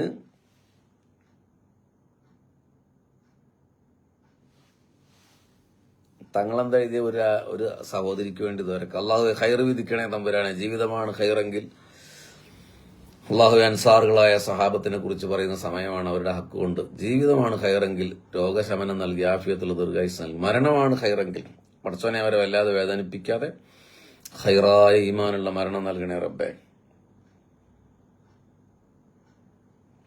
അപ്പൊ ഹബീബിങ്ങളെ, അബൂ അയ്യൂബുൽ അൻസാരി റളിയല്ലാഹു അൻഹുവിന്റെ വീട്ടിൽ എന്താണ് താമസിക്കാൻ കാരണം? നിങ്ങൾ മറുപടി എഴുതിക്കോളൂ. നമ്മള് 502ാമത്തെ എപ്പിസോഡായില്ലേ പറയണം. അബൂ അയ്യൂബുൽ അൻസാരി റളിയല്ലാഹുവിന്റെ വീട്ടിലാണ് താമസിച്ചത് എന്ന് മുമ്പ് പറഞ്ഞിട്ടുണ്ട്. നിങ്ങൾ വേറെ സ്ഥാനമാരുടെ പ്രസംഗത്തിൽ ഒരുപക്ഷെ അബൂ അയ്യൂബുൽ അൻസാരി റളിയല്ലാഹുവിന്റെ വീട്ടിൽ താമസിച്ച കഥ കേട്ടിട്ടുണ്ടാവും. പക്ഷെ എന്റെ ചോദ്യം, എന്തുകൊണ്ടാണ് എത്രയേറെ ആളുകൾ റസൂലുള്ളാഹിനോട് എന്റെ വീട്ടിൽ എന്ന് പറഞ്ഞിട്ടും റസൂലുള്ള അബൂ അയ്യൂബുൽ അൻസാരി റളിയല്ലാഹുവിന്റെ വീട്ടിലാണ് താമസിച്ചത്? അബൂ അയ്യൂബുൽ അൻസാരി പാവപ്പെട്ടവനായിരുന്നു, ബാക്കിയുള്ളവരും പാവപ്പെട്ടവർ തന്നെയാണ്. എന്നിട്ട് എന്തുകൊണ്ടാണ് what is the reason of Abu Ayyubul Ansar? എന്തുകൊണ്ടാണ് ആ സഹാബിയുടെ വീട്ടിൽ താമസിക്കാൻ? 82 ആളുകളുണ്ട്. 82 ആളുകൾ ഒരു കമന്റ് ചെയ്യും. നിങ്ങൾക്കറിയുന്ന തെറ്റായിരിക്കാം ശരിയായിരിക്കാം, ഒരു ദുആക്ക് വേണ്ടി നിങ്ങൾക്ക് ദ്വാരക്കാം. അതിനു വേണ്ടി എന്തായിരിക്കും കാരണം? ഇതുവരെ കേട്ടത് ആദ്യം മുതൽ അവസാനം വരെ ഇതുവരെ കേട്ടവർക്ക് ഒരുപക്ഷെ ബുദ്ധിപരമായിട്ടൊരു മറുപടി പറയാൻ പറ്റും. അല്ലെങ്കിൽ പിന്നെ മറുപടി പറയുന്നവർ മുമ്പ് ഏതെങ്കിലും പ്രസംഗത്തിൽ കേട്ടത് കൊണ്ടായിരിക്കും. എന്തുകൊണ്ടാണ് അബൂ അയ്യൂബുൽ അൻസാരി റളിയല്ലാഹുവിന്റെ വീട്ടിൽ റസൂൽ? അത് ഉത്തരം പറഞ്ഞോടുകൂടി നമ്മൾ ഇന്നത്തെ വിഷയം തീരുകയാണ്. റജീന എന്ന സഹോദരി പറയുന്നത് രാജാവ് ഉണ്ടാക്കിയ വീടാണ്.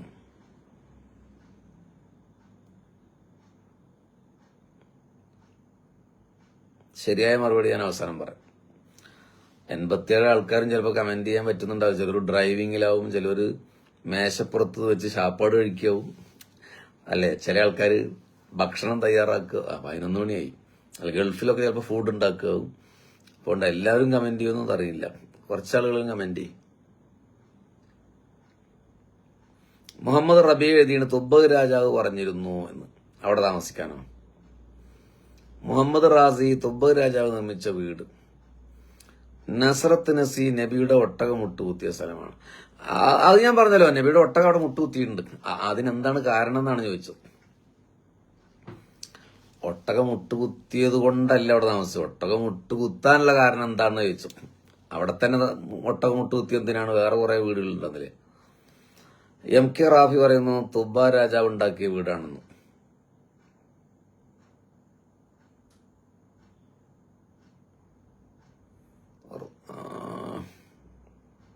എല്ലാ കമന്റ്സിനും മറുപടി പറയാൻ സമയമില്ല. മനു സലീം അദ്ദേഹത്തിന്റെ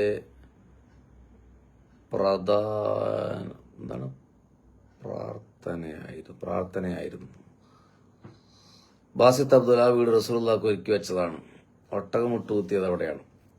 ഇനി ഒട്ടകം മുട്ടുകുത്തിയത് ഇനി ആരും കമന്റ് ചെയ്യണ്ട. കാരണം അത് ഞാൻ പറഞ്ഞല്ലോ, ഒട്ടകം അവിടെ തന്നെ മുട്ടുകുത്തിയത്.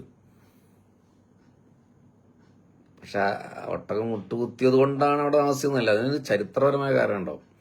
ബീന ഒട്ടകം മുട്ടുകുത്തിയത് കൊണ്ട്. ഒട്ടകം സീനത്ത് തമ്പിക്കുഞ്ഞ് കുഞ്ഞബ്ദുള്ള തുബ്ബ രാജാവിനെ ചികിത്സിച്ച ആള് ആര്? അബൂ അയ്യൂബ് റളിയല്ലാഹു അൻഹു. തുബ്ബ രാജാവ് 1000 വർഷം മുമ്പ് ജീവിച്ച ആളാണ്. അബൂ അയ്യൂബ് റളിയല്ലാഹു അൻഹു റസൂലുള്ളാഹിന്റെ കാലത്ത് ജീവിച്ച ആളല്ലേ? ആ കത്തിൽ രാജാവ് എഴുതിയിരുന്നു മുഹമ്മദ് റബി യത്തീം കുട്ടികളുടെ വീടായതുകൊണ്ടാണോ? യൗമുൽ ഖമീസിൽ വീട്ടിൽ പോയിക്കൂടെ ഉസ്താദെ? ഇർഷാദ് അഷ്റഫി പൊന്നാനി. അതാണോ അത്രയും കേട്ടിട്ട് നിങ്ങൾക്ക് കമന്റ് ചെയ്യാം? വ്യാഴാഴ്ച വീട്ടിൽ പോയിക്കൂടെ എന്നാണോ നിങ്ങൾക്ക് കമന്റ് ചെയ്യാൻ തോന്നിയത്? ലിയാലിനോസ് അള്ളാഹുവിന് റസൂലിനോടുള്ള ആദരവ്. കുഞ്ഞബ്ദുള്ള ആളുടെ പിൻഗാമി. നിങ്ങൾ നേരം വെളുക്കോളം കമന്റ് ചെയ്യേണ്ടി വരും. കാരണം 83 ആൾക്കാരില്ലേ. എന്നാ ഞാൻ പറയട്ടെ.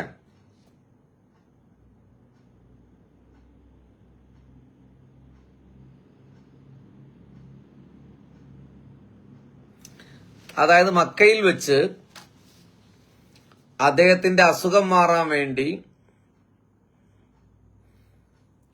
എല്ലാ വൈദ്യശാസ്ത്രവും തോറ്റു നിന്നപ്പോൾ താങ്കളുടെ രോഗത്തിന്റെ കാരണം ഇതാണെന്ന് പറഞ്ഞ് ചികിത്സിച്ച ആ ജ്ഞാനിയായ മനുഷ്യനില്ലേ? കുറച്ചു മുമ്പ് ഞാൻ പറഞ്ഞു അദ്ദേഹം തുബ്ബഹ് രാജാവിനോടുകൂടെ മദീനയിൽ വന്നിട്ടുണ്ട് എന്ന്.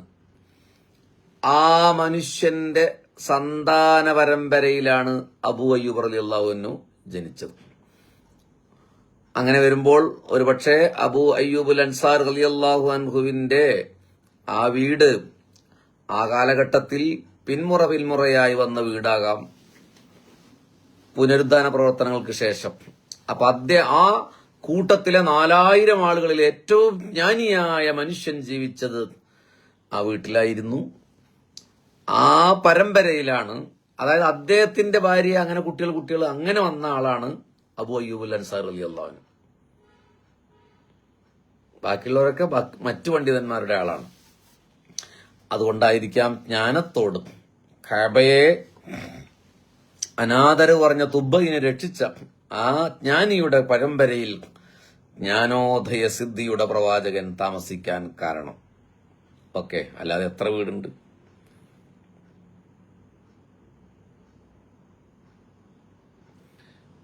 അതായത് ഇനി ഒരു ഞെട്ടിപ്പിക്കുന്ന രഹസ്യം പറഞ്ഞ് നമ്മൾ നിർത്താം. നിങ്ങൾ ആരെങ്കിലും അത് കമന്റ് ചെയ്യുമെന്ന് കരുതി.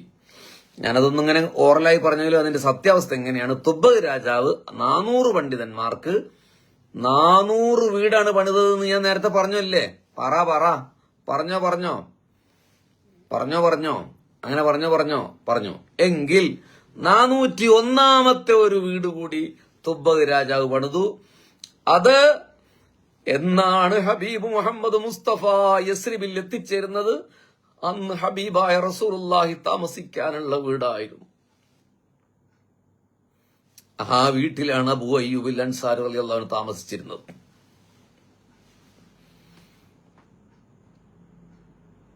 യാ അല്ലാഹ്, തുബ്ബഹ് രാജാവ് ഹബീബിന് വേണ്ടി 1000 കൊല്ലം മുമ്പ് പണിത വീടാണത്. പുനരുദ്ധാനം കഴിഞ്ഞിട്ടുണ്ടാവും. നിങ്ങൾ നോക്ക്, ചരിത്രത്തിന്റെ ഒരു ഒഴുക്ക് നോക്കൂ നിങ്ങളല്ലേ, ചരിത്രത്തിന്റെ ഒരു പോക്ക് നോക്കൂ നിങ്ങൾ.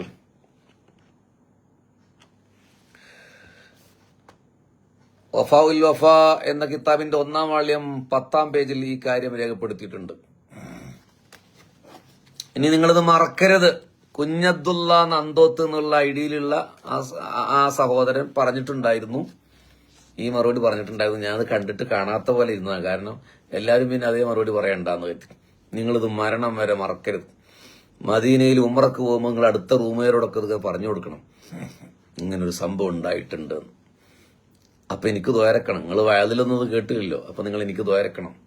നബി സല്ലല്ലാഹു അലൈഹി വസല്ലമയ്ക്ക് കൊടുക്കാൻ വേണ്ടി തുബ്ബഹ് രാജാവ് എഴുതി സ്വർണ്ണമുദ്ര ചാർത്തി ഏൽപ്പിച്ച കത്ത് ഒരു കവിതാ രൂപത്തിലായിരുന്നു എന്ന് ചില ചരിത്രകാരന്മാര് പറഞ്ഞിട്ടുണ്ട്. അതൊരു കവിത പോലെയാണെന്ന്.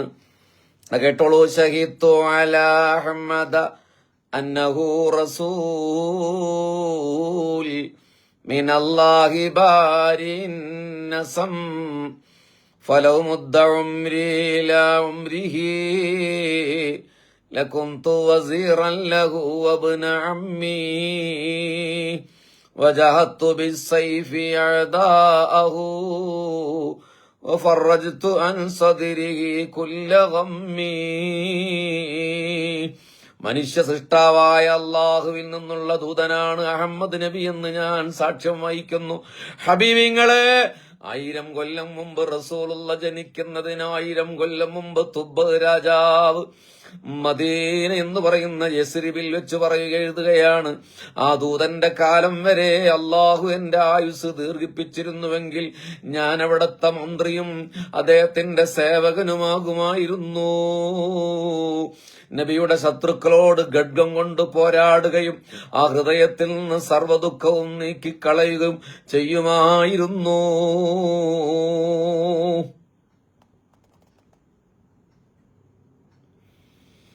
ഇമാം ഇബ്നു തൈബ അൽ മആരിഫിൽ ഇത് രേഖപ്പെടുത്തിയിട്ടുണ്ട് ഈ സംഭവം.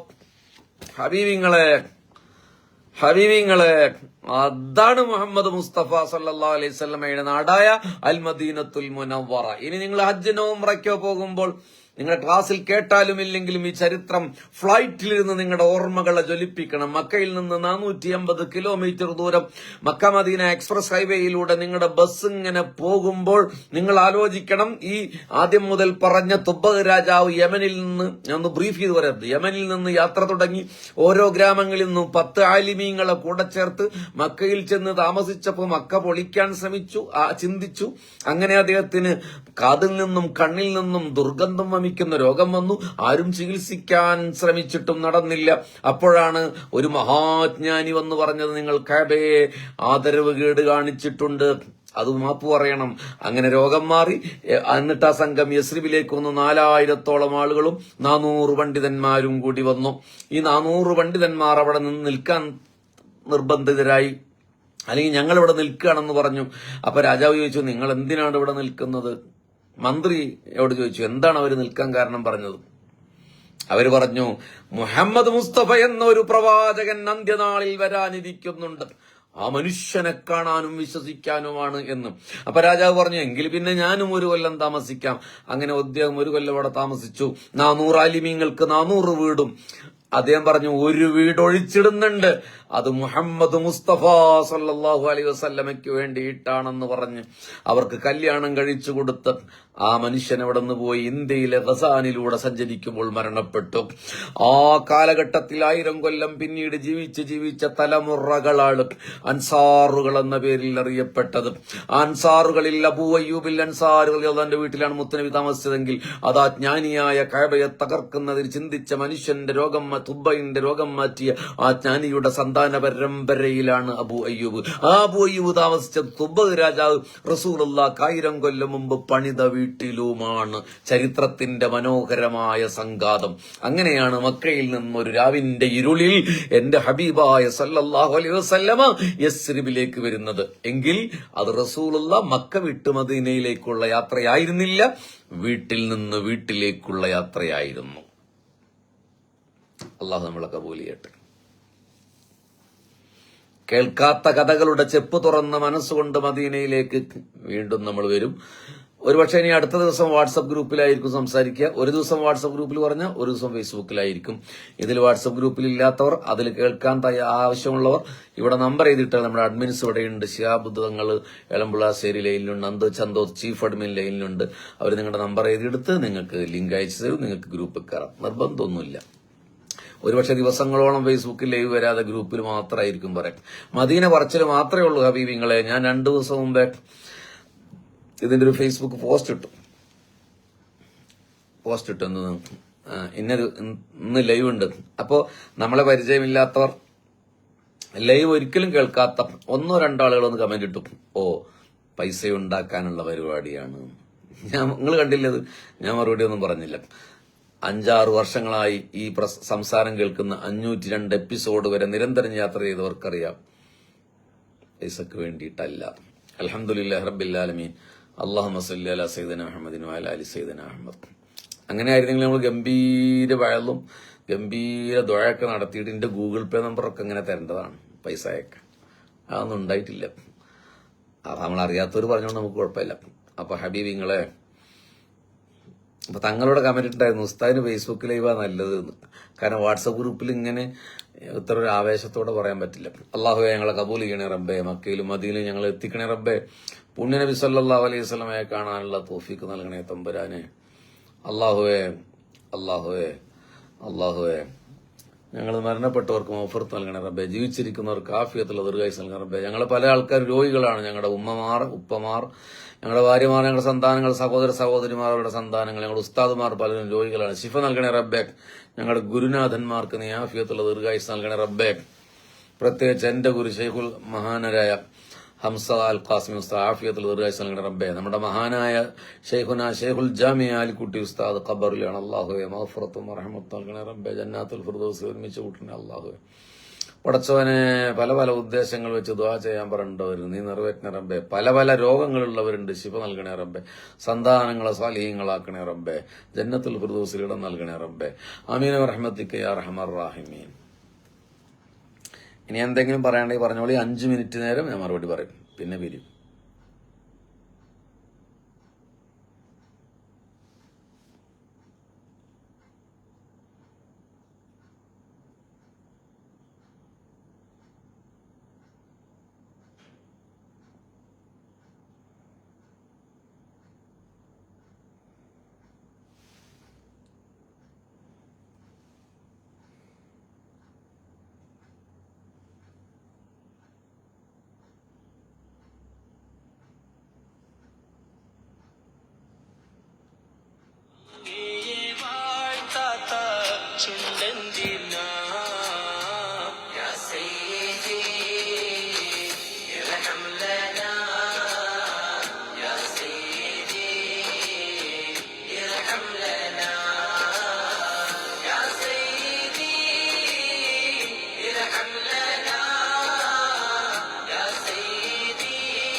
ബിൻത്ത് സുലൈമാൻ മോളുടെ കല്യാണം അള്ളാഹു സന്തോഷപൂർവ്വം നടത്താൻ തോന്നിക്കാൻ കേട്ടോ.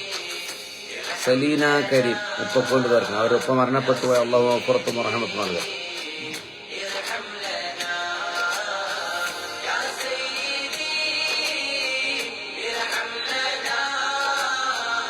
വൈസുൽക്കാരനെ അള്ളാഹുവിന്റെ ചരിത്രം പറയണ മുഹമ്മദ് നവാസ് പറഞ്ഞിട്ടുണ്ടല്ലോ.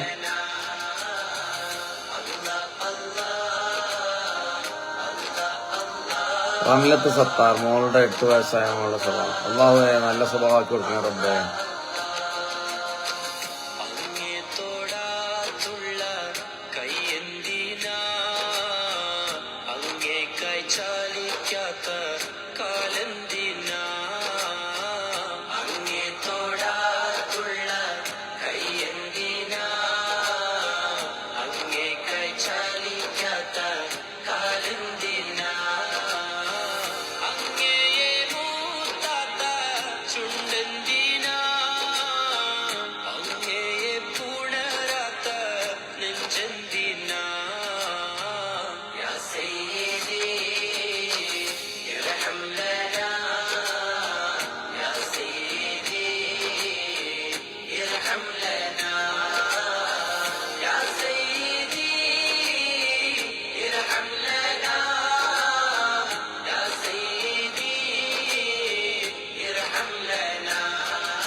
എത്ര കൊല്ലമായി നിങ്ങൾ കൊതിപ്പിക്കുന്നു മദീനത്ത് പോവാൻ? ആ കമന്റ് ചെയ്ത് ഞാൻ ശ്രദ്ധിച്ചില്ല. ആരാ കമന്റ് ചെയ്യുന്നു? കമന്റ് ചെയ്ത് ആരാണ്? അല്ലാതെ അവർക്ക് നമുക്ക് പോകാൻ തോഫിക്കട്ടെ. കുറെ ആൾക്കാർ രോഗശമനത്തിന് വസിയത്ത് ചെയ്ത് കണ്ടു. നമ്മൾ ദുആ ചെയ്തവർ കേട്ടിട്ടുണ്ടാവില്ല. അതിലെല്ലാവരും പെട്ടിട്ടുണ്ട് കേട്ടോ. മരിച്ചവർക്കൊക്കെ അതിൽ പെട്ടിട്ടുണ്ട്. എല്ലാവരും അതിൽ പെട്ടിട്ടുണ്ട്. ആമീൻ പറഞ്ഞാൽ മതി. ഓക്കെ, നമ്മളിങ്ങനെ ലൈവിൽ അങ്ങനെ ദ്വാരക്കാറില്ലല്ലോ, ഗ്രൂപ്പിലാണെങ്കിൽ ദ്വാരക്കാറുണ്ട്. അപ്പൊ ഇൻഷാ അല്ലാഹ് അള്ളാഹ് തൗഫീഖ് ചെയ്താൽ മറ്റൊരു വിഷയവുമായി നമുക്ക് വീണ്ടും കാണാം. മറ്റൊരു വിഷയമല്ല, മദീന മാത്രമേ നമ്മൾ പറയുള്ളൂ. അതൊരു കുറവാണോ? ചിലപ്പോൾ ഒരു കുറവാണ്. ചിലവരോട് പറയും നിങ്ങൾ മദീന മാത്രമല്ലേ പറയുള്ളൂ, ഇപ്പൊ അങ്ങനെയാണെന്ന് പറഞ്ഞു. മുമ്പ് കുറെ വിഷയങ്ങൾ വേറെ കണ്ടു. ഇനിയൊരു ചില ആൾക്കാർ അതെന്നെ പറയണം എന്ന് പറഞ്ഞു. ഇനിയിപ്പോൾ ആരെന്ത് പറഞ്ഞാലും പറഞ്ഞില്ലെങ്കിലും നമ്മളിഞ്ഞ് മരണം വരെ മദീന മാത്രമേ പറയുള്ളൂ. പക്ഷെ നിങ്ങൾക്കൊരു ഭാഗ്യമുള്ള എന്താന്ന് വെച്ചാൽ, ഞാൻ സ്റ്റേജിൽ പോണ പ്രസംഗത്തിലൊക്കെ ചിലപ്പോൾ ഇന്നലെ പറഞ്ഞതിൻ്റെവും നാളെ കാസർഗോഡ് പറഞ്ഞതിൻ്റെവും കണ്ണൂരും പറയാം. പക്ഷെ ഫേസ്ബുക്ക് ലെവലും വാട്സപ്പ് ഗ്രൂപ്പിലും നമ്മൾ ഇന്നേ വരെ വളരെ അപൂർവമായിട്ടാവും 502 എപ്പിസോഡിൽ പറഞ്ഞത് വീണ്ടും പറഞ്ഞിട്ടുള്ളൂ, ഓർമ്മയില്ലാതെ.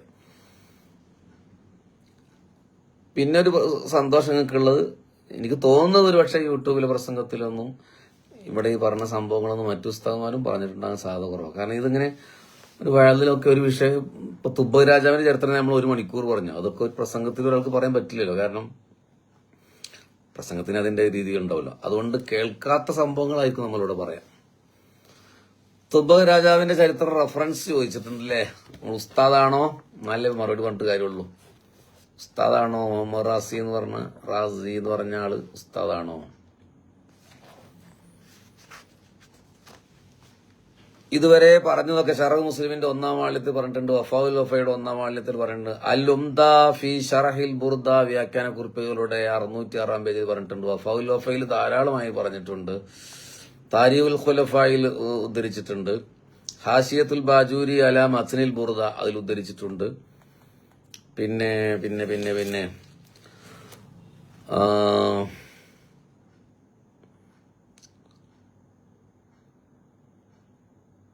അസ്സിലാത്തു വൽ ബുഷർ എന്ന കിതാബ് ഉദ്ധരിച്ചിട്ടുണ്ട്, അതിലൊക്കെ ഉദ്ധരിച്ചിട്ടുണ്ട്.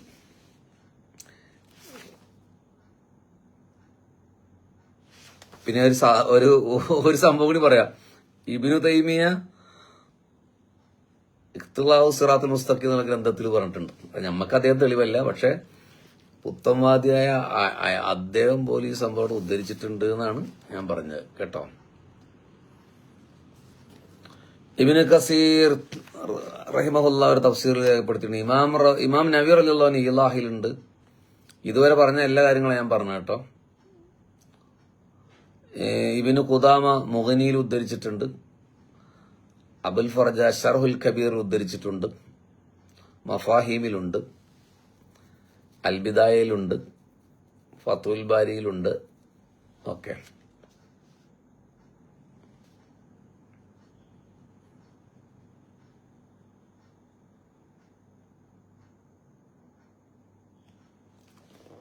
ഓക്കെ.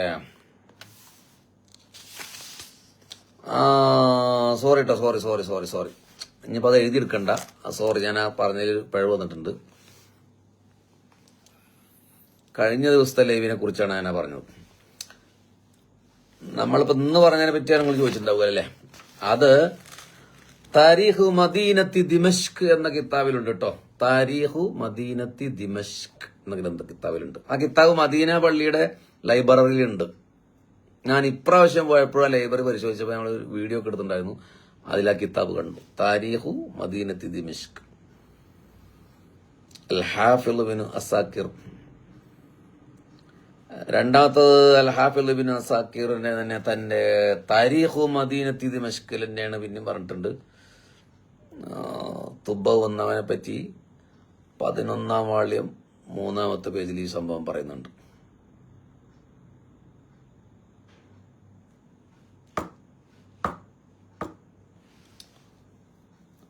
സുബുലുൽ ഹുദാ വർ റഷാദ് അത് നോക്കിക്കോളി കേട്ടോ ഇൻഷാ അല്ലാഹ്. വേറെന്താ? അപ്പൊ നിങ്ങളെല്ലാവരും നമുക്ക് വേണ്ടി ദുആ ചെയ്യാം കേട്ടോ. അസ്സലാമു അലൈക്കും.